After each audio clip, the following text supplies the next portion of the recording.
Hello दोस्तों, नमस्कार। मैं भी एक आप सभी का बहुत बहुत स्वागत करता हूं एक और नए क्लास में। तो आप सब कैसे हैं? उम्मीद करता हूं आप सब अच्छे होंगे और आप सभी के यूपी पुलिस कांस्टेबल एग्जाम 2026 की तैयारी बहुत अच्छी तरीके से चल रही होगी।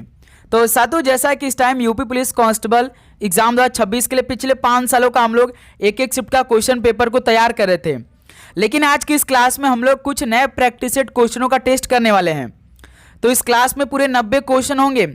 यदि आपने इस पूरे 90 क्वेश्चन को तैयार कर लिया तो समझिए जो आपके पेपर में लगभग 150 क्वेश्चन आते हैं ना, 20 से 25 नंबर इसी क्लास से आपको देखने को मिल सकता है, क्योंकि वही सवाल हम लोग डिस्कस करेंगे जो कि आपके पेपर में पूछे जा सकते हैं। तो साथियों, जैसा कि इस टाइम यूपी पुलिस कांस्टेबल 2025-26 की नई भर्ती चल रही है, जो कि 31 दिसंबर से इसका फॉर्म फिलअप स्टार्ट है, जो कि 30 जनवरी तक चलने वाला है। अभी भी आप सभी के पास पूरे 8 दिनों का समय है फॉर्म भरने का, क्योंकि आज अभी 22 जनवरी है, लास्ट डेट इसका 30 जनवरी होने वाला है। तो जितने स्टूडेंट अभी तक यूपी पुलिस का फॉर्म अप्लाई नहीं किया है, सबसे पहले जाकर वो फॉर्म को अप्लाई करें, उसके बाद अपनी तैयारी को स्टार्ट करें, क्योंकि जब आप फॉर्म को ही नहीं भरेंगे तो आप एग्जाम भी नहीं दे पाएंगे। तो सबसे पहले फॉर्म को अप्लाई करिए। तो साथियों, ये टेस्ट आपको पूरा देखना है और अपनी तैयारी को देखना है कि आपकी तैयारी किस लेवल की चल रही है। आप जानते हैं कि इसका एग्जाम जल्द ही होने वाला है। कब होने वाला है? लास्ट में यानी बीच में हम आपको यूपी पुलिस का एग्जाम डेट भी पूरी तरीके से क्लियर करने वाले हैं, क्योंकि भाई आयोग के पास प्रस्ताव जा चुका है बहुत अच्छी तरीके से।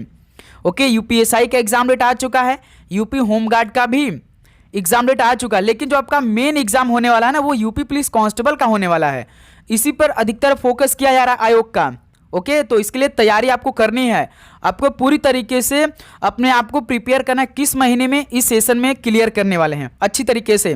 तो साथियों, आप जानते हैं कि यूपी पुलिस कांस्टेबल 2026 में आप सभी के पास 2 घंटे का समय रहेंगे पेपर को हल करने के लिए। इन्हीं 2 घंटे में आप सभी को 38 क्वेश्चन जीके मिलेंगे हल करने के लिए, 37 क्वेश्चन हिंदी के मिलेंगे, 38 क्वेश्चन मैथ के मिलेंगे और 37 क्वेश्चन रीजनिंग के मिलेंगे। यानी 150 क्वेश्चन आप सभी को हल करने के लिए मिलेगा 2 घंटे में, और एक क्वेश्चन आप सही करेंगे तो 2 नंबर मिलेगा। 300 नंबर का आपका पेपर रहेगा। इस बार आपके पेपर माइनस मार्किंग नहीं है। जैसे आपका यूपीएसआई का एग्जाम होगा ना, वैसे ही इस बार यूपी पुलिस कांस्टेबल का भी पेपर होगा, क्योंकि यूपीएसआई में भी माइनस मार्किंग नहीं है और आपका यूपी पुलिस के में, यहाँ तक कि यूपी होमगार्ड में भी भाई आपका माइनस मार्किंग नहीं है। तो साथियों, ये टेस्ट आप पूरा दीजिए और अपनी तैयारी को देखिए। और भाई, आपने यदि पहले क्वेश्चन में एंट्री किया ना, तो लास्ट 90 क्वेश्चन तक एंट्री करिएगा, क्योंकि इससे आपको ये पता चलेगा, प्लस आपके अंदर एक आदत बनी रहेगी कि जब आप ऑफलाइन पेपर देने जाएंगे यूपी पुलिस का, तो आपको ये तय रहेगा कि हमें पूरे 1 से लेकर लास्ट 150 क्वेश्चन तक जाना ही जाना है। हमें एक भी क्वेश्चन छोड़ना नहीं है, चाहे हमसे गलत हो चाहे हमसे सही हो, लेकिन पूरे क्वेश्चनों का जवाब हमें खुद से करना है और टिक करना ही करना है। तो साथियों, हुबहू वैसे ही प्रश्नों का आज की इस क्लास में हम लोग सभी क्वेश्चन को डिस्कस करेंगे। ठीक है, तो चलिए क्लास को शुरू करते हैं। यूपी पुलिस कांस्टेबल की जो डेली क्लास हो रही है वो सुबह 11 बजे हो रही है। ठीक है, तो लास्ट में आप लोग अपना स्कोर करिएगा। पहला प्रश्न आपकी स्क्रीन पर ये रहा, देखिए, बुंदेलखंड क्षेत्र की फुर्तीली नृत्य शैली कौन सी है? बुंदेलखंड क्षेत्र की फुर्तीली नृत्य शैली इनमें से कौन सी है? तो स्वांग है। ये जो स्वांग है ये बुंदेलखंड क्षेत्र की फुर्तीली नृत्य शैली में से एक है। ऑप्शन ए बिल्कुल राइट आंसर है। अगला सवाल कॉल करिएगा क्वेश्चन नंबर 2 को। कथकली किस राज्य का शास्त्रीय नृत्य है? बताइए, कथकली किस राज्य का शास्त्रीय नृत्य शैली है? तो ये केरल राज्य का है। डी ऑप्शन बिल्कुल राइट आंसर है। एक सवाल आप सभी से होमवर्क में पूछना चाहेंगे, जैसे कथकली आपने बताया कि ये शास्त्रीय नृत्य केरल राज्य का है, तो बताइए कि कथक किस राज्य का है? कमेंट सेक्शन में बताइए।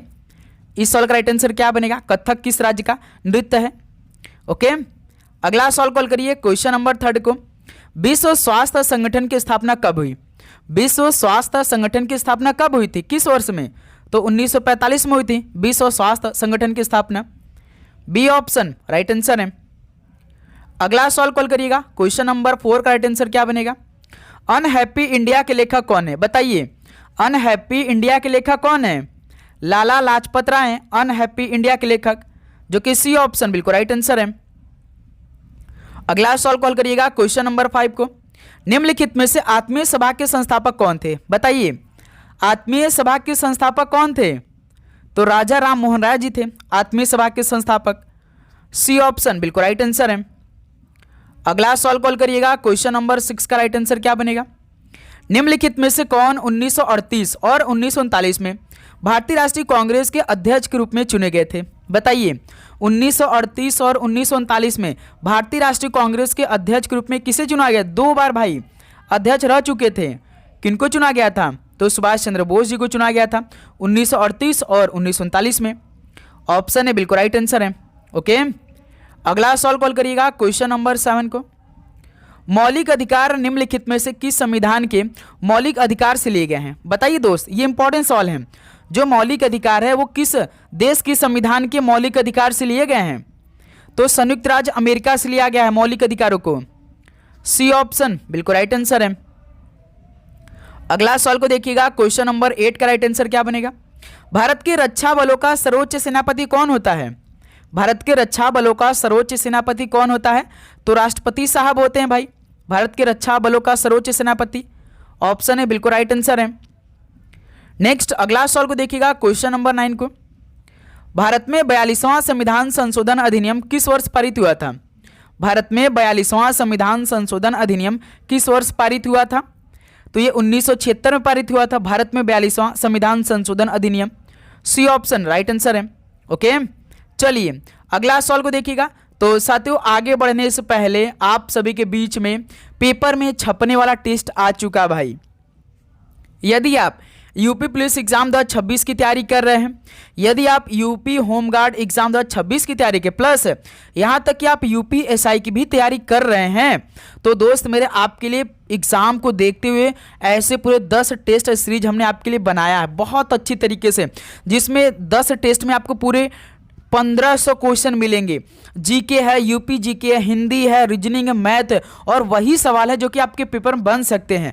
सिलेबस सेम है। तो दोस्त मेरे ये टेस्ट सीरीज आप लगाइए। ये सीरीज आपको भाई पीडीएफ के रूप में मिलेगा मात्र। इसमें देखिए क्या क्या आपका कंप्लीट है, संपूर्ण GK plus UP GK, Hindi plus math plus reasoning plus current affair के भी सवाल इसमें अच्छी तरीके से तैयार है। तो भाई आपको ये इस नंबर पर मैसेज करना है। ये मात्र 1500 क्वेश्चन हम आपको 75 रुपीज़ में दे रहे हैं। देखिए ये कीमत पे मत जाइएगा, क्वेश्चनों का कंटेंट जाइएगा, क्वालिटी कंटेंट चेक करिएगा, अपनी तैयारी को देखिएगा, क्योंकि बहुत अच्छी तरीके से देखिए जो ये क्रिएट किया उसी को ये पैसा जाएगा। मेरे पास 1 भी रुपया नहीं आ गया भाई। बस आपको अपनी तैयारी को करना है बहुत अच्छी तरीके से। एक एक दिन में एक टेस्ट लगाना है बहुत अच्छी तरीके से। मात्र 75 रुपये में आपको ये पूरा 1500 क्वेश्चन मिलेगा बहुत ही शानदार तरीके से। यदि आपने पूरा 1500 क्वेश्चन तैयार कर लिया ना, समझिए आपका 50 से 60% सवाल तो तैयार हो जाएगा बहुत अच्छी तरीके से। रीजनिंग मैथ का तो टेंशन ही नहीं लेना है यदि आपने पूरा क्वेश्चन अच्छी तरीके से तैयार कर लिया तो। दोस्त मेरे इस नंबर पर मैसेज करिए, इस नंबर मैसेज करिए और ये PDF के रूप में अपना टेस्ट मंगाइए अच्छी तरीके से, ठीक है। चलिए अगला सवाल कॉल करिएगा। क्वेश्चन नंबर 10 का राइट आंसर क्या बनेगा? किस देश को हजारों झीलों की भूमि के नाम से जाना जाता है? बताइए किस देश को हजारों झीलों की भूमि के नाम से जाना जाता है? तो फिनलैंड को हजारों झीलों की भूमि के नाम से जाना जाता है। बी ऑप्शन राइट आंसर है। अगला सवाल को देखिएगा क्वेश्चन नंबर 11 को। निम्नलिखित में से कौन सा हड़प्पा स्थल बर्तन दफनाने की प्रथा का प्रमाण देता है? तो साथियों कौन सा हड़प्पा स्थल बर्तन दफनाने की प्रथा का प्रमाण देता है? तो सूर्यकोटदा देता है। बी ऑप्शन बिल्कुल राइट आंसर है। तो साथियों आप सभी से प्लीज़ रिक्वेस्ट है कि यदि आप चैनल पर नए हैं तो चैनल को सब्सक्राइब करके नोटिफिकेशन को ऑन कर लेंगे, क्योंकि जानते हैं कि इस टाइम हम लगातार सुबह 11 बजे यूपी पुलिस कांस्टेबल के पिछले 5 सालों का एक शिफ्ट का क्वेश्चन पेपर तैयार कर रहे हैं। लेकिन आज के इस क्लास में हम कुछ नए प्रैक्टिस सेट के क्वेश्चन को डिस्कस कर रहे हैं।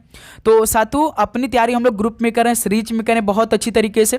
तो क्लास जैसे ही अपलोड हो तो पहला नोटिफिकेशन आप सभी के पास जाएगी। तो इसलिए आप चैनल को सब्सक्राइब करने के बाद मेन आपका नोटिफिकेशन ऑन करना है। आप जरूर से नोटिफिकेशन को ऑन करिए और ये क्लास आपके पूरे एग्जाम तक चलेगी, एक भी दिन गैप नहीं हो रही है। बहुत ही शानदार तरीके से एक एक क्वेश्चन को हम अपनी तैयारी कर रहे हैं भाई यूपी पुलिस कांस्टेबल एग्जाम 2026 के लिए। ओके, तो आप नोटिफिकेशन को भी ऑन करेंगे। देखिए क्वेश्चन नंबर 12 है, नामीब मरुस्थल कहाँ स्थित है? यानी किस देश में नामीब मरुस्थल स्थित है? तो ये अफ्रीका में स्थित है। ऑप्शन है राइट आंसर है। अगला सवाल कॉल करिएगा क्वेश्चन नंबर 13। निम्नलिखित में से किस वर्ष में डीआरडीओ की स्थापना हुई थी? बताइए डीआरडीओ की स्थापना किस वर्ष में हुई थी? तो 1958 में हुई थी डीआरडीओ की स्थापना। ऑप्शन है बिल्कुल राइट आंसर है। चलिए एक सवाल और बताइए कि डीआरडीओ का हेडक्वार्टर कहाँ पर स्थित है? कमेंट सेक्शन बताइए, अच्छी तरीके से बताएंगे। डीआरडीओ का मुख्यालय किस शहर में? कमेंट सेक्शन बताइए। अगला सवाल कॉल करिए क्वेश्चन नंबर 14। रेड शब्दावली किस खेल से संबंधित है? रेड शब्दावली किस खेल से संबंधित है? तो ये कबड्डी खेल में आता भाई red. D option right answer है। अगला सवाल कॉल करिएगा क्वेश्चन नंबर 15 को। जैन धार्मिक ग्रंथ का प्रथम संकलन कहाँ हुआ? जैन धार्मिक ग्रंथ का प्रथम जो संकलन हुआ था वो कहाँ पर हुआ था? तो वल्लभी में हुआ था। बी ऑप्शन बिल्कुल राइट आंसर है। नेक्स्ट अगला सवाल कॉल करिएगा क्वेश्चन नंबर 16 को। पृथ्वी की अंतरतम परत मुख्य रूप से किससे बनी है? तो साथियों पृथ्वी के अंतरतम परत जो है मुख्य रूप से किससे बनी होती है? बताएंगे आप सभी। तो ये निकल और लौह से बनी हुई है। डी ऑप्शन बिल्कुल राइट आंसर है। इसे निफे के नाम से भी जाना जाता है। Ni का मतलब निकल होता है, Fe का मतलब लोहा यानी आयरन जो होता है, इसे निफे के भी नाम से भी जानते हैं।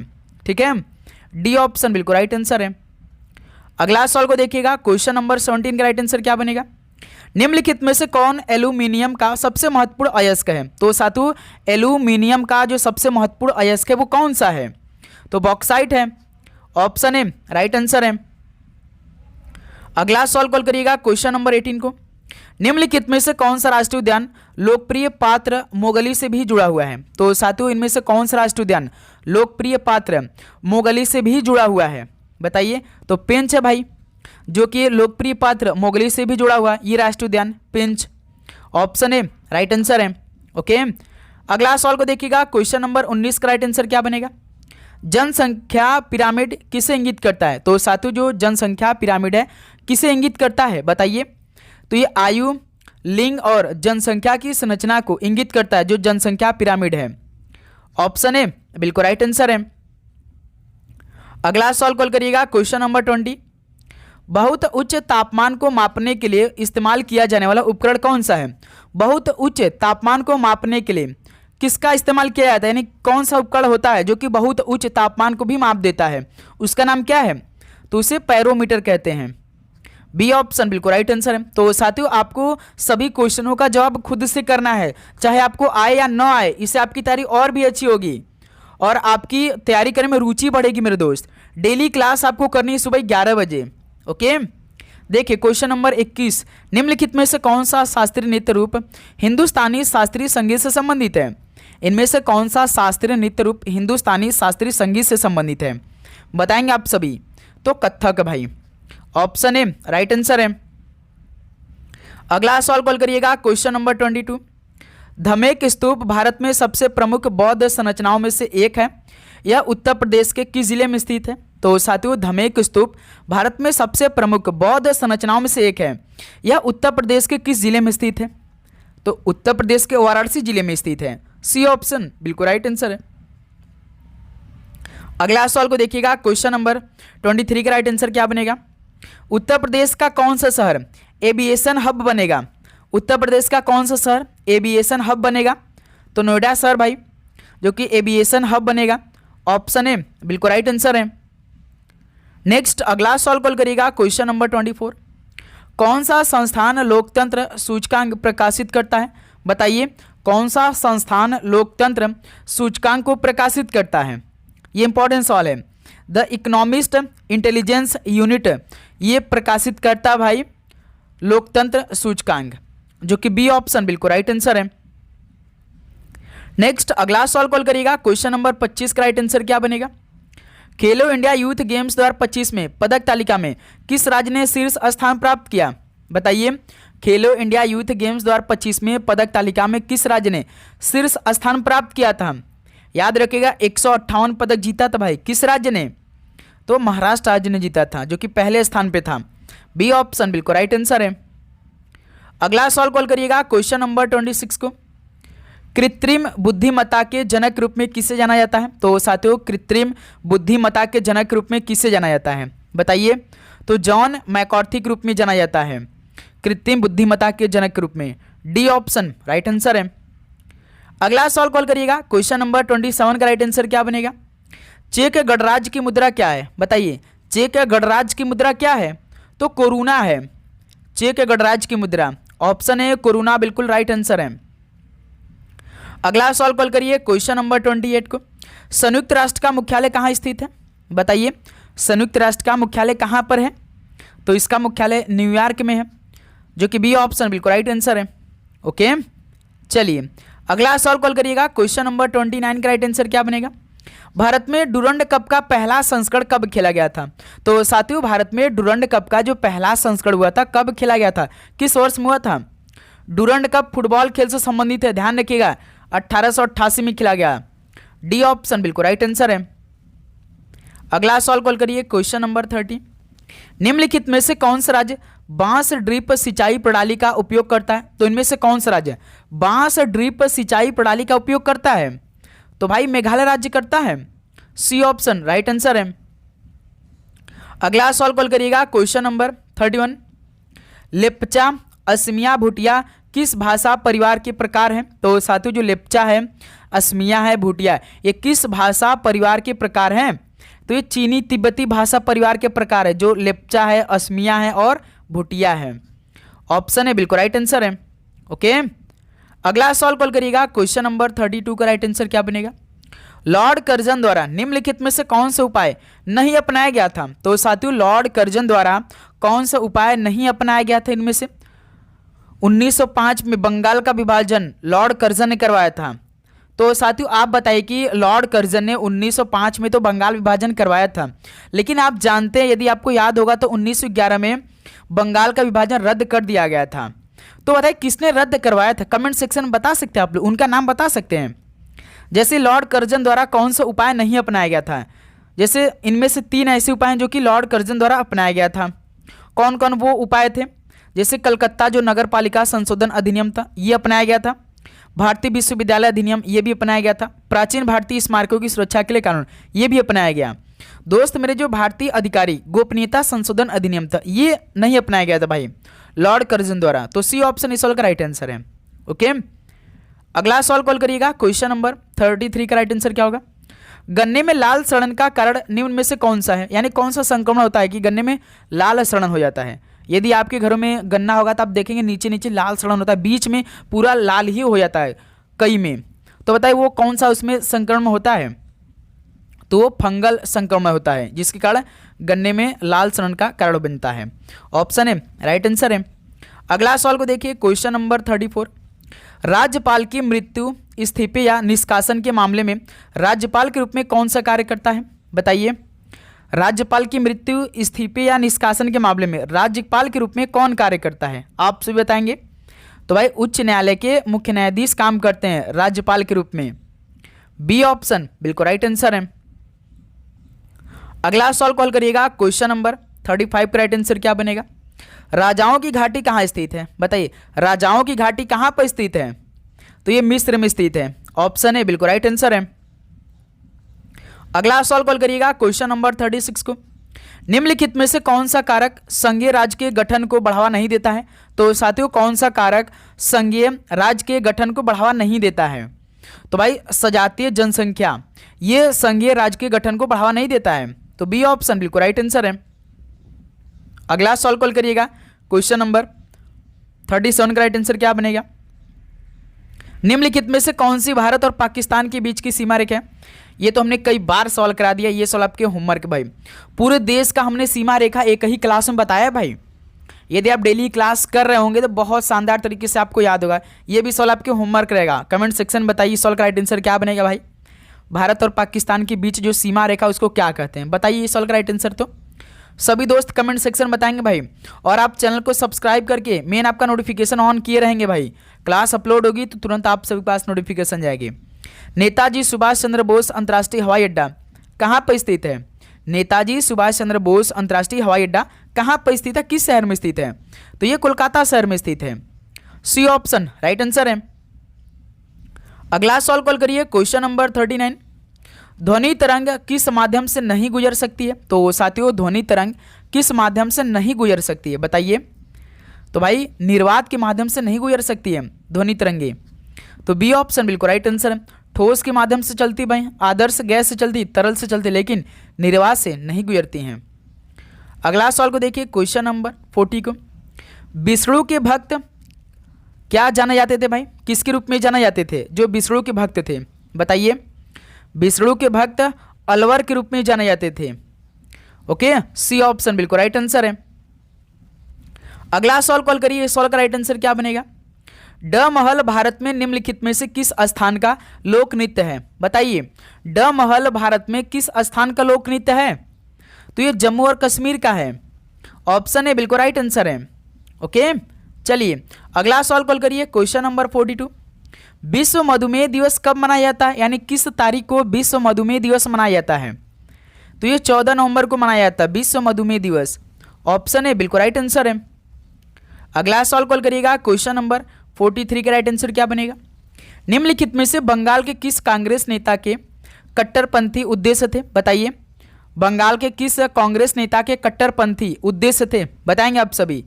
तो भाई बिपिन चंद्र पाल के कट्टरपंथी उद्देश्य थे। ऑप्शन बिल्कुल राइट आंसर है।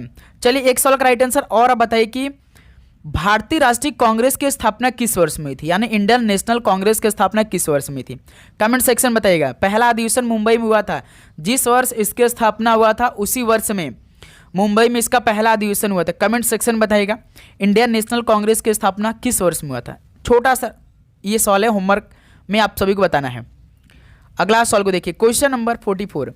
भारत और पाकिस्तान के बीच अंतर्राष्ट्रीय सीमा विभाजन के बाद सीमांकन किया गया था कि यह किस प्रकार की सीमा है?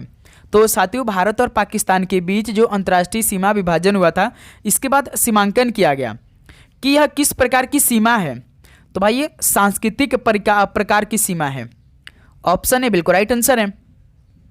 ओके, अगला सवाल कॉल करिएगा, क्वेश्चन नंबर 45 देखिए। निम्नलिखित में से कौन सा देश G7 समूह का हिस्सा नहीं है? तो साथियों, कौन सा देश G7 समूह का हिस्सा नहीं है? जैसे इसमें से देश की बात करेंगे, जापान शामिल है, इटली शामिल है, फ्रांस शामिल, लेकिन चीन देश तो नहीं नहीं भाई G7 का हिस्सा।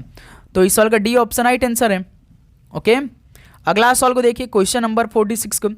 डिस्कवरी ऑफ इंडिया के लेखक कौन है? डिस्कवरी ऑफ इंडिया के लेखक कौन है? तो जवाहरलाल नेहरू जी हैं डिस्कवरी ऑफ इंडिया के लेखक, जो कि बी ऑप्शन बिल्कुल राइट आंसर है। अगला सवाल कॉल करिएगा, क्वेश्चन नंबर 47 का राइट आंसर क्या बनेगा? जनवरी 2025 में उद्घाटन खो खो विश्व कप का आयोजन किस शहर में हुआ था? तो साथियों, जनवरी 2025 में उद्घाटन खो खो विश्व कप का आयोजन किस शहर में हुआ था? बताइए। तो इसका आयोजन नई दिल्ली में हुआ था, भारत की राजधानी नई दिल्ली में हुआ था। बी ऑप्शन बिल्कुल राइट आंसर है। ओके, चलिए अगला सवाल कॉल करिएगा, क्वेश्चन नंबर 48। गंगूबाई हंगल और प्रभा अत्रे किस घराने की प्रतिपादक थी? बताइए, जो गंगूबाई हंगल थी और प्रभा अत्रे ये किस घराने की प्रतिपादक थी? बताएंगे आप सभी। तो ये किराना घराने की प्रतिपादक थी। सी ऑप्शन राइट आंसर है। अगला सवाल कॉल करिएगा, क्वेश्चन नंबर 49 को। कृत्रिम उपग्रह के लिए ऊर्जा का कौन सा स्रोत होता है? भाई कृत्रिम उपग्रह के लिए ऊर्जा का मेन स्रोत कौन सा होता है? आप जानते भाई सौर होता है। ओके, तो सी ऑप्शन राइट आंसर है। अगला सवाल कॉल करिएगा, क्वेश्चन नंबर 50 को। उत्तर प्रदेश को राज्य का दर्जा कब प्राप्त हुआ था? बताइए, उत्तर प्रदेश को राज्य का दर्जा किस वर्ष में प्राप्त हुआ था? तो दोस्त मेरे 1950 में प्राप्त हुआ था।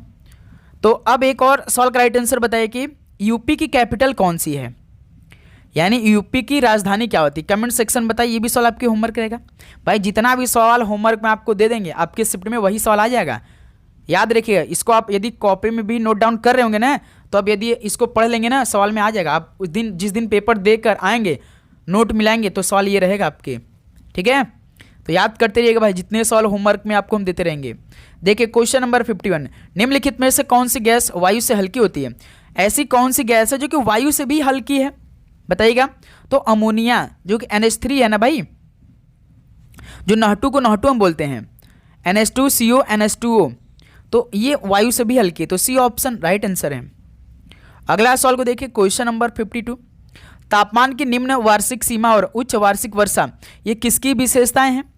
तापमान की निम्न वार्षिक सीमा और उच्च वार्षिक सीमा ये किसकी विशेषताएं हैं? तो ये उष्णकटिबंधीय आर्द्र जलवायु की विशेषताएं हैं। सी ऑप्शन बिल्कुल राइट आंसर है। अगला सवाल कॉल करिएगा, क्वेश्चन नंबर 53 का राइट आंसर क्या बनेगा? उत्तर प्रदेश राज्य में कौन सा जनपद तेल रिफाइनरीज के लिए प्रसिद्ध है? तो साथियों, उत्तर प्रदेश राज्य में कौन सा जनपद तेल रिफाइनरीज के लिए प्रसिद्ध है? बताइए। तो याद रखिएगा मेरे दोस्त, वो कौन सा है? मथुरा है। डी ऑप्शन बिल्कुल राइट आंसर है। अगला सवाल कॉल करिएगा, क्वेश्चन नंबर 54 को। निम्नलिखित में से कौन कृत्रिम रेशे का उदाहरण नहीं है? कृत्रिम रेशे का उदाहरण की बात करेंगे तो नायलॉन होता है भाई, पॉलिस्टर होता है, रेयॉन होता है, लेकिन जूट नहीं है भाई, ये कृत्रिम रेशे का एग्जाम्पल नहीं है। तो डी ऑप्शन बिल्कुल राइट आंसर है। नेक्स्ट अगला सॉल्व कॉल करिएगा क्वेश्चन नंबर 55 को। तो साथियों यहाँ से अब हम लोग हिंदी क्वेश्चन देखेंगे। तो दोस्त मेरे आज का ये हिंदी का क्वेश्चन एक भी आप स्किप नहीं करेंगे, पूरे लास्ट 90 क्वेश्चन तक जाएंगे अच्छी तरीके से, क्योंकि आज के सेशन में आप सभी का 10 नंबर पक्का होने वाला है। श्योर कह रहे हैं 10 नंबर पक्का होने वाला है, क्योंकि डिटेल में अच्छी तरीके से एक एक क्वेश्चन को हम बात करेंगे। देखिए निम्नलिखित में से कौन सा प्रकंपित वर्ड है? तो इनमें से कौन सा प्रकंपित वर्ड है दोस्त मेरे बताएंगे। तो याद है कि जो एक र है ना, ये आपका प्रकंपित वर्ड होता है। तो इस तरह से ऑप्शन आपका राइट आंसर हो जाएंगे। ओके, अब देखिए यहां से अच्छी तरीके से याद करिए, र वर्ड प्रकंपित वर्ड है, इसलिए आपका विकल्प पहला सही है। वर्ड देखिए ल य व जो है आपका अंतस्थ है भाई, वर्ड के प्रकार अंतस्थ है। यह जो आपका तालव्य होता है वह क्या होता है? दंतोष्ठ होते हैं। इसको याद करिए, ये सॉल्व 1 नंबर में आपके पेपर में पूछा आ सकता है भाई, 2 नंबर का, एक क्वेश्चन 2 नंबर का होता है, 2 नंबर में ये सॉल्व आ सकता है। इसको याद रखिए, ल आपका अंतस्थ है, ये आपका तालव्य है, वो आपका दंतोष्ठ है। ठीक है, चलिए अगला सॉल्व को देखते हैं क्वेश्चन नंबर 56 को। अजयाबघर कैसा शब्द है? जो अजयाबघर है शब्द है, ये कैसा शब्द है बताएंगे आप सभी। तो ये संकर शब्द है। संकर शब्द का मतलब जो मिलावटी होता है। क्या होता है भाई? जो मिलावट शब्द होता है ना, संकर, मतलब कि जब भी आपको कहीं ये वाला संकर दिखाई दे तो समझिए कि उसमें किसी ने किसी चीज़ का मिक्सचर हुआ, यानी मिलावटी है। जो आपका शंकर भगवान का स होता है ना, ये आपका बिल्कुल शुद्ध रूप है भाई शंकर, ध्यान रखिएगा। चलिए अगला सॉल्व कॉल करिए क्वेश्चन नंबर 57। बाह्य प्रयत्न के अनुसार व्यंजनों के कितने भेद हैं? तो साथियों बाह्य प्रयत्न के अनुसार व्यंजनों के कितने भेद होते हैं? तो 2 भेद होते हैं भाई। बाह्य प्रयत्न के अनुसार व्यंजनों के 2 भेद, ऑप्शन बिल्कुल राइट आंसर होते हैं। कौन कौन से होते हैं वो भी आप देख लिए अच्छी तरीके से, अच्छी तरीके से इसको याद करिए। जैसे देखिए दोस्त मेरे, बाह्य प्रयत्न के आधार पर व्यंजन के मुख्यतः 2 भेद होते हैं, एक घोष या सघोष होते हैं, दूसरा अघोष, जिसे आप जानते हैं। जैसे वर्णों के उच्चारण में होने वाली ध्वनि की गूंज के साथ गूंज के आधार पर वर्णों के 2 भेद होते हैं, घोष होते हैं या अघोष, या सघोष और अघोष, ये दोनों। घोष या सघोष, जिस वर्णों के उच्चारण में गले के कंपन से गूंज सी होती है उसे घोष या सघोष कहते हैं। जैसे वर्णों के अंतिम 3 वर्ड, जैसे कि ग घ अंग, ज झ ञ, ढ ढ अड़, द ध न, ये आपके भाई याद रखिए, ये घोष या सघोष कहते हैं। अच्छी तरीके से याद रखिएगा भाई। ओके, उसके बाद देखिए अगला भी आप याद रखिए। उसके बाद अंतस्थ व्यंजन, जैसे कि आपका य र लव होते हैं, सभी स्वर घोष या सघोष हैं। देखिए जितने भी अंतस्थ व्यंजन हैं य र लव, ये सभी स्वर घोष या तो सघोष हैं। घोष ध्वनियाँ के उच्चारण में स्वर तंत्रियाँ आपस में मिल जाती हैं और वायु से धक्का देते ही बाहर निकलती हैं और स्वर तंत्रियों को झंकृत करती हैं। ठीक है, तो ये आपके घोष या सघोष हैं। चलिए अगला सवाल को देखिएगा क्वेश्चन नंबर 58 को। कार्यालय के सामने मंदिर है, इस वाक्य में किस अव्यय का प्रयोग किया गया है? तो साथियों कार्यालय के सामने मंदिर है, इस वाक्य में किस अव्यय का प्रयोग किया गया है आप बताएंगे सभी। तो इसमें स्थानवाचक, भाई कार्यालय के सामने मंदिर यानी किसी स्थानवाचक का इसमें अव्यय लगा हुआ है। तो डी ऑप्शन राइट आंसर है। अगला सवाल को देखिएगा क्वेश्चन नंबर 59 को। नाई के लिए तत्सम शब्द कौन सा है भाई? नाई के लिए तत्सम शब्द क्या बनेगा? नाई के लिए नापित होगा। बी ऑप्शन बिल्कुल राइट आंसर है। अगला सॉल्व कॉल करिए क्वेश्चन नंबर 60 को। आलंबन क्या कहलाता है भाई? आलंबन, आलंबन मतलब विभाव कहते हैं। बी ऑप्शन बिल्कुल राइट आंसर है। ओके, चलिए अगला सॉल्व कॉल करिएगा क्वेश्चन नंबर 61 को। अभिषेक का संधि विच्छेद क्या होगा? बताइए, बनाइए। अभिषेक का संधि विच्छेद सभी दोस्त बनाएंगे। अभिषेक का संधि विच्छेद की बात करेंगे तो क्या होगा भाई? अभी प्लस सेक होगा भाई, सड़क वाला स होगा, ध्यान रखिएगा। अभी प्लस सेक, इसमें से कौन सा ऑप्शन है? बी ऑप्शन आपका बिल्कुल परफेक्ट आंसर है। ओके, चलिए अगला सॉल्व कॉल करिएगा क्वेश्चन नंबर 62 को। शुद्ध वर्तनी वाला शब्द इनमें से कौन सा? क्रियाशील। क्रियाशील चारों ऑप्शन दिया है, यानी शुद्ध आपको बताना है कौन सा होता है भाई। क्रियाशील कैसे लिखाता है? क्रियाशील। तो देखिए ऐसा कौन सा ऑप्शन है भाई? पहला ऑप्शन। यानी 62 का ऑप्शन है बिल्कुल राइट आंसर है। ओके, अगला सॉल्व कॉल करिएगा। क्वेश्चन नंबर 63 का राइट आंसर क्या बनेगा? निम्नलिखित वाक्यांश के लिए उपयुक्त सार्थक शब्द क्या होगा? वह स्त्री जो वेदों का ज्ञान रखती हो, तो साथियों वह स्त्री जो वेदों का ज्ञान रखती, इसके लिए शब्द क्या बनेगा? तो विदुषी कहेंगे उसे। क्या कहेंगे? विदुषी, जो कि ऑप्शन है पहला राइट आंसर है ये ऑप्शन।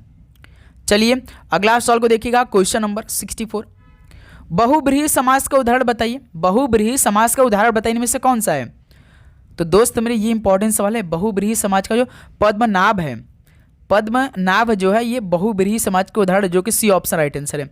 अब देखिए हम लोग समास को बहुत ही डिटेल में समझेंगे या बिल्कुल भी मिस नहीं करेंगे मेरे दोस्त। अब देखिए समास होता क्या? पहले समास उस प्रक्रिया को कहते हैं जिसमें दो शब्द मिलाकर उनके बीच के संबंध सूचक आदि का लोप करके नया शब्द बनाया जाता है। समास से तात्पर्य संक्षिप्तीकरण से है। समास के माध्यम से कम शब्दों में अधिक अर्थ प्रकट किया जाता है। जैसे राजा का पुत्र, राजपुत्र समाज के 6 प्रकार हैं। अब देखिए सभी समास के परिभाषा को देखेंगे कितने प्रकार, उसके एग्जाम्पल भी डिटेल में हम लोग समझेंगे। अब देखिए अच्छी तरीके से आप तैयार करेंगे। समास आपका तत्पुरुष, तत्पुरुष समास जिस समास में उत्तर पद प्रधान न हो तथा प्रधान हो, यानी जिस समास में उत्तर पद प्रधान हो तथा समास करने के उपरांत विभक्ति यानी कारक चिन्ह का लोप हो। जैसे धर्म का ग्रंथ यानी धर्म ग्रंथ यानी तुलसीदास द्वारा कृत, तुलसीदास कृत, ये आपका तत्पुरुष समास है। उसके बाद आपका बहुब्रीहि समास देखिए उसी प्रकार, जिस समास में दोनों पद प्रधान नहीं होते हैं और दोनों पद मिलकर किसी अन्य विशेष अर्थ की ओर संकेत कर रहे हैं होते हैं, उन्हें बहुब्रीहि समास। जैसे जो महान वीर है यानी महावीर अर्थात हनुमान 3 आंखों वाला यानी त्रिलोचन, जो आपके त्रिलोचन या संकुचन या आपका चौराहा आता है, ये सब क्या है? बहुब्रीहि है। ठीक है, अगला आप देखिए, अगला समास क्या दे रखा भाई? कर्मधारय समास भी। अब अच्छी तरीके से तैयार करिए। जिस समास के दोनों शब्दों के बीच विशेषण विशेष अथवा उपमान उपमेय का संबंध हो। जैसे पहचान क्या है भाई इसका? कर्मधारय का विग्रह करने पर दोनों पद के मध्य में है, जो, के समान आदि आते हैं, उन्हें क्या कहते हैं? कर्मधारय समास।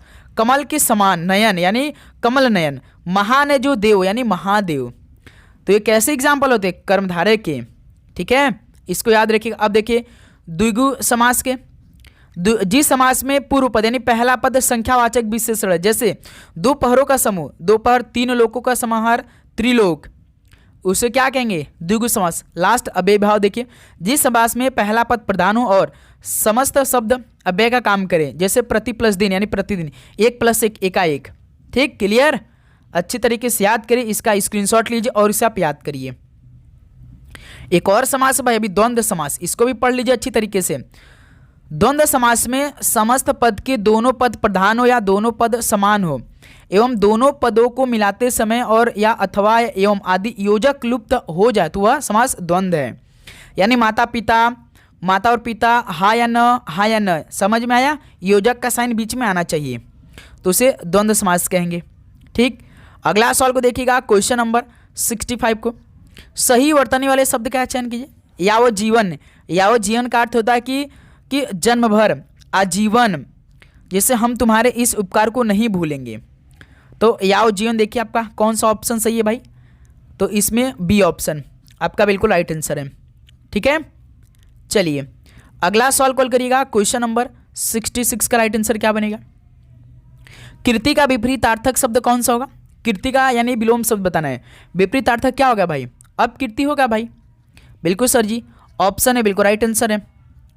नेक्स्ट अगला सवाल कॉल करिएगा। क्वेश्चन नंबर 67 का। तो साथियों और कुछ भाई हम देख लेते हैं। जैसे शब्द आपका अनुदात्त का विलोम शब्द उदात्त होता है।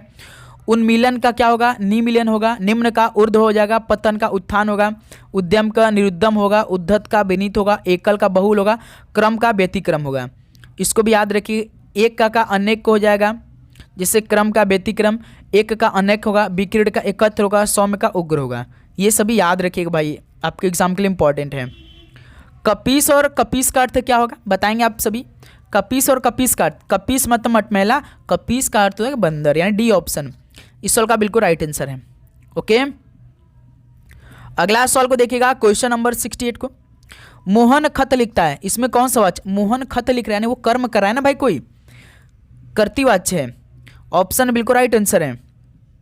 नेक्स्ट अगला सवाल कॉल करिए, क्वेश्चन नंबर 69। इनमें से कौन पुरस्कार कहानी के रचयिता है? पुरस्कार कहानी के रचयिता कौन है भाई? तो जयशंकर प्रसाद हैं पुरस्कार कहानी के रचयिता। बी ऑप्शन बिल्कुल राइट आंसर है। अगला सवाल कॉल करिएगा, क्वेश्चन नंबर 70 को। अतिथि शब्द में ए प्रत्यय जोड़ने पर बनने वाला शब्द क्या होगा? तो साथियों अतिथि में आप सभी को ए जोड़ना है, यानी जो अतिथि आपका लिखा है अतिथि प्लस इसमें ए प्रत्यय जोड़ना है। बताएंगे आप सभी क्या हो जाएगा भाई? सभी बताएंगे तो आतिथ्य हो जाएगा। क्या हो जाएगा? आतिथ्य हो जाएगा, यानी बी ऑप्शन इस सवाल का राइट आंसर है। ओके, चलिए अगला सवाल कॉल करिए, क्वेश्चन नंबर 71। प्रेमचंद लिखित अंतिम कहानी क्या है भाई? यानी प्रेमचंद का जो अंतिम लिखित कहानी वो कौन सा है? तो भाई कफन है इनका अंतिम कहानी प्रेमचंद जी का। ऑप्शन बिल्कुल राइट आंसर। तो मेरे दोस्त लास्ट में आप अपना स्कोर जरूर करिएगा, और आप नए हैं तो चैनल को जरूर सब्सक्राइब करिएगा भाई, डेली क्लास करने के अपने अच्छा स्कोर करने के लिए। सारे क्वेश्चन को भाई तैयारी करवाने वाले अच्छी तरीके से आप सभी का। निम्न में से कौन सा अव्यय का भेद नहीं है? तो साथियों इनमें से अव्यय का भेद कौन सा नहीं है आप सभी बताएंगे। जैसे विस्मयादि बोधक है, क्रिया विशेषण संबंध बोधक है, लेकिन परिमाण बोधक नहीं है भाई। तो इस सवाल का बी ऑप्शन राइट आंसर है। अगला सवाल कॉल करिए, क्वेश्चन नंबर 73। यह बालिका फूल से भी कोमल है, उक्त विशेषण की दृष्टि से किस अवस्था का वाचक है? तो यह बालिका फूल से भी कोमल है, उक्त विशेषण की दृष्टि से किस अवस्था का वाचक है? तो इसमें उत्तरावस्था का वाचक है। बी ऑप्शन बिल्कुल राइट आंसर है। ओके, चलिए अगला सवाल कॉल करिएगा, क्वेश्चन नंबर 74 को। निम्न में से सलाका का तद्भव रूप क्या होगा? सलाका का तद्भव रूप क्या बनेगा भाई? तो सलाई हो जाएगा। सलाका का तद्भव रूप सलाई है। बी ऑप्शन बिल्कुल राइट आंसर है। अगला सवाल कॉल करिए, क्वेश्चन नंबर 75 को। वह अभी इधर ही आया था, वाक्य कौन सा है भाई? वह अभी इधर ही आया था, तो इसमें दिशा बोधक संरचना है भाई। सी ऑप्शन राइट आंसर है। अगला सवाल कॉल करिएगा, क्वेश्चन नंबर 76 को।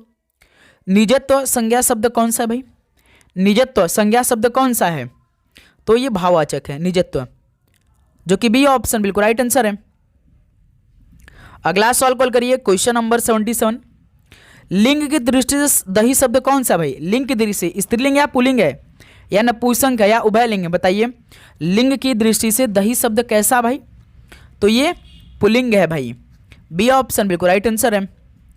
अगला सवाल कॉल करिएगा, क्वेश्चन नंबर 78 का राइट आंसर क्या बनेगा? अंतस्थ व्यंजन कौन से भाई? बताएंगे। अभी हमने बताया था क्लास में य र ल व, डी ऑप्शन। तो क्या बता सकते हैं भाई उष्मा के कितने अक्षर होते हैं, यानी कौन कौन से होते हैं? उष्मा मतलब उष्मा व्यंजन के कितने अक्षर होते हैं? बताइए कौन कौन से भाई, जिससे गर्मी पैदा होती है। सभी दोस्त बताएंगे भाई उष्मा व्यंजन के कितने अक्षर होते हैं, कौन कौन से? कमेंट सेक्शन बताइए। ऑप्शन भी इसी में है भाई आपका, सभी दोस्त बताएंगे। अब देखिए अच्छी तरीके से ये तो आप पकड़ के याद करिए भाई। आप जिन वर्णों का उच्चारण स्वर और व्यंजनों के बीच होती है उन्हें अंतस्थ व्यंजन कहते हैं। अंतस्थ व्यंजन के एग्जाम्पल य र ल और व होते हैं। अब देखिए ये वर्ग वर्ड और उनका उच्चारण स्थान याद करिए भाई। स्क्रीनशॉट आप तुरंत लीजिए भाई इसको, ये इसका स्क्रीनशॉट आप लीजिए। देखिए कितने वर्ग होते हैं, क वर्ग, च वर्ग, ट वर्ग, त वर्ग, प वर्ग। ये क्या है भाई? जैसे क वर्ग में क ख ग ng ह ई आते हैं, च वर्ग में च छ झ झ इ य स होते हैं, ट वर्ग में ट ठ ढ ढ र स होते हैं। आपका उसका क ऐसे हमने याद किया था, क च ट त प, क च ट त प, क त म द अ। जैसे हमने वर्ग कैसे याद किया था मैंने, क च ट त प, और इनका उच्चारण स्थान क त म द अ। जैसे देखिए क से कंठ, त से तालव, म से मूर्धा, और यहाँ से द से दंत, और अ से ओष्ठ। ऐसे हमने याद किया था। क वर्ग के पूरे अक्षर, च वर्ग के पूरे अक्षर, ट वर्ग के पूरे, त वर्ग के, प वर्ग के। इसको स्क्रीनशॉट लीजिए आप। ओके, चलिए अगला सवाल कॉल करिए, क्वेश्चन नंबर 79 को। बाहरी किस प्रकार का विशेषण है? बताइए बाहरी किस प्रकार का विशेषण है, बताएंगे आप सभी। तो ये भाई गुणवाचक का विशेषण है बाहरी। ऑप्शन है बिल्कुल राइट आंसर है। अगला सवाल कॉल करिए, क्वेश्चन नंबर 80 को। सुमित्रा नंदन पंत को ज्ञानपीठ पुरस्कार अपनी किस रचना के लिए मिला? सुमित्रा नंदन पंत को ज्ञानपीठ पुरस्कार अपनी किस रचना के लिए मिला था?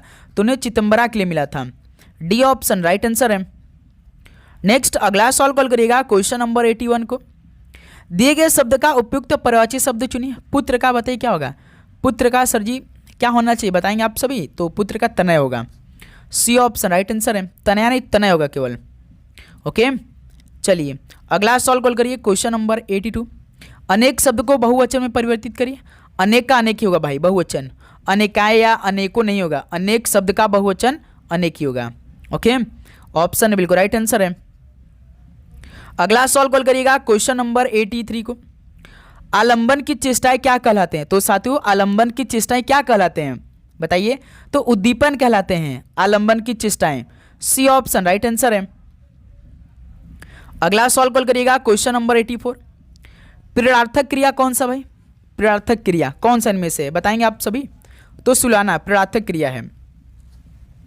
सी ऑप्शन राइट आंसर है।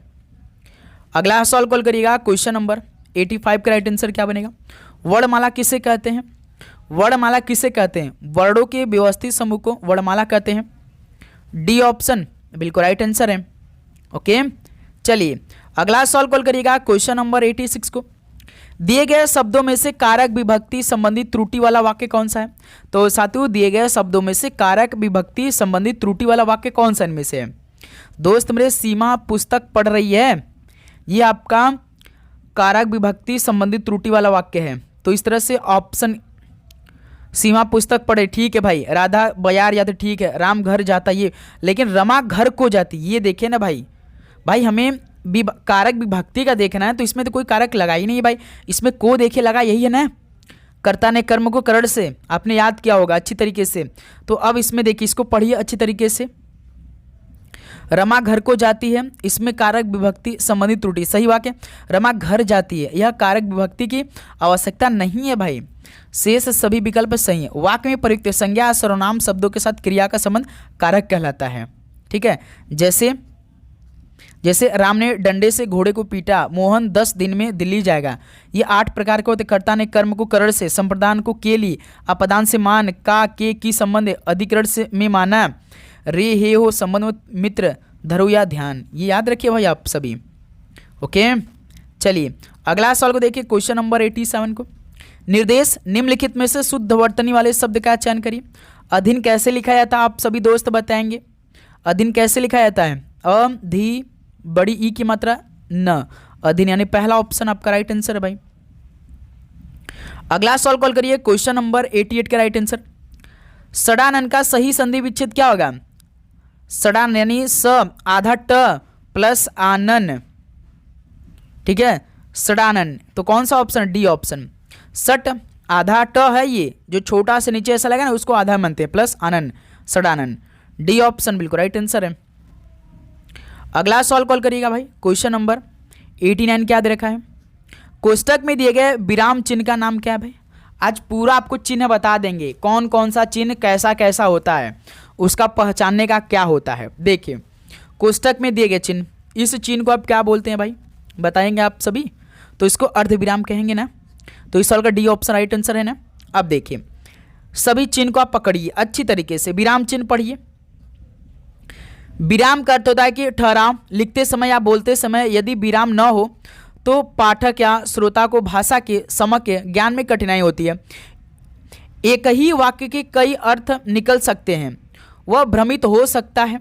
जैसे उसे जैसे रोको मत जाने दो, रोकने की बात है। हिंदी के विराम चिन्ह की श्रृंखला इस प्रकार है। अब याद रखिए स्क्रीनशॉट लीजिए आप तुरंत, देरी आपको नहीं करना है भाई।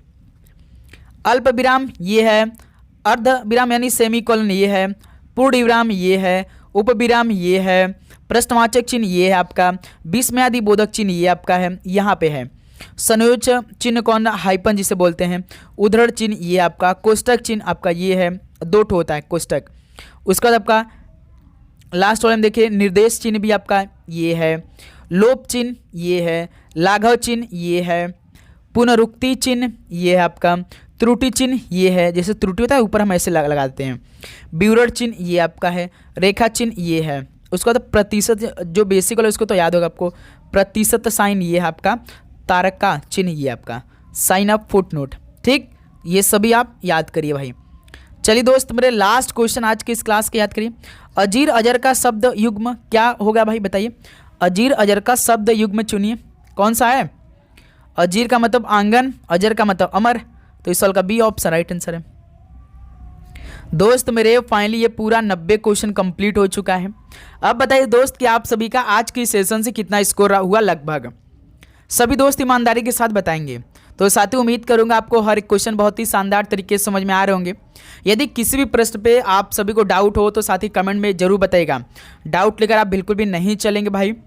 अपनी तैयारी हम लोग बहुत अच्छी तरीके से करें। डेली आपको क्लास करनी ही करनी है, एक भी क्वेश्चन छोड़ना नहीं है क्लास का। सारे क्वेश्चन को आपको पूरा कंप्लीट करना अच्छी तरीके से, क्योंकि हम क्लास में बिल्कुल बातेंबाजी नहीं करते हैं, केवल अपने हम पढ़ाई पर फोकस करते हैं। ठीक है, तो चलिए दोस्त क्लास को यहीं पर समाप्त करते हैं। मिलते हैं एक और नए क्लास में। तो आप चैनल को सब्सक्राइब करिए, नोटिफिकेशन को ऑन करिए। कल मिलेंगे Delhi UP police constable exam के लिए सुबह 11 बजे। ठीक है, तो सभी को जय हिंद, जय भारत, पढ़ाई करते रहिए। ऑल द वेरी बेस्ट, धन्यवाद।